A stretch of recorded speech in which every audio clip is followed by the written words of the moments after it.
So yesterday we talked about the Articles of Confederation.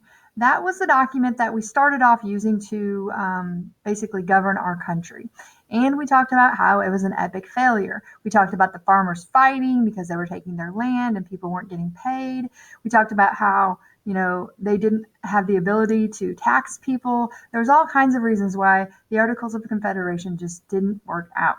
So today we're going to be reading about them inventing a whole new government. So we use the word invent because the government that we have in the United States basically does not exist anywhere else in the world at this time. So they created it from scratch. And we talked about on September 17th on Constitution Day in class that all of the other countries in the world, when they're making a new government, they look at our Constitution and use it to kind of go off of. Our Constitution is pretty darn effective. It's lasted over 200 years. So those guys did a very good job when they made it. All right, so I'm going to start reading and then we'll talk about some of the other assignments you're going to be doing today. It says, in May of 1787, delegates from 12 of the 13 states met in Philadelphia.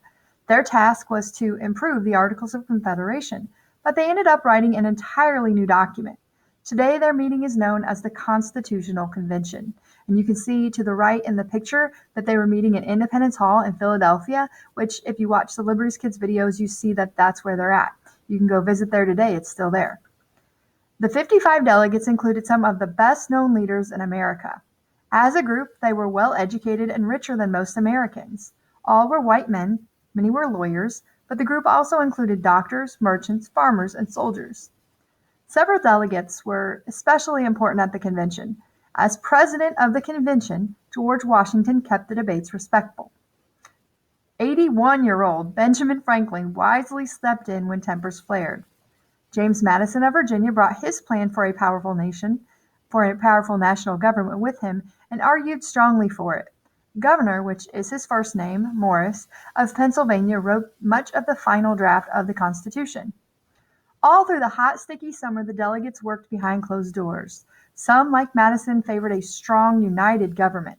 Others were afraid of losing freedoms if the national government was too strong. And we talk about how before they had King George, and the king was telling them what to do all the time, and they didn't want to have that. So they were very worried when they were writing the Constitution that they would make the government too powerful. I think they did just the right job, though. Back in the text, it says, in the end, the delegates agreed to have both state governments and strong national government. They also agreed to divide the national government into three parts or branches. The legislative branch would make the laws. The executive branch would carry out the laws. The judicial branch would settle disagreements over the meaning of the laws. One of the convention's fiercest debates concerned the number of representatives in the legislative branch. Larger states wanted the number to be decided by the number of people living in a particular state. Smaller states were afraid of losing power in such a plan. They wanted every state to have the same number of votes in the legislative branch. This disagreement was so intense that at times it seemed the convention would fall apart. Eventually, the two sides reached a compromise, which is an agreement in which each side gave up something of what it wanted. They created a legislative branch with two parts called houses, one for each idea. The delegates made such compromises during 4 months of hard work. Finally, on September 17, 1787, they signed the final Constitution, and by June 1788, 9 of the 13 states had approved it. The United States had a new government, and like we said before, a very long-lasting government. So your job today is to do the notes. Very short today. We're just doing actually just a few fill in the blanks with names of the important people. All right. Then you are going to watch another Liberties Kids video. It's the only one we have left in this unit. And it talks about them writing the Constitution. It's called We the People. We the People are the first 3 words of the Constitution. So you're going to be watching that. And then you're going to be filling in this T-chart. Okay. On the left side of the T-chart, you're going to fill that out while you are watching. I want you to tell me something you learned in each row. All right.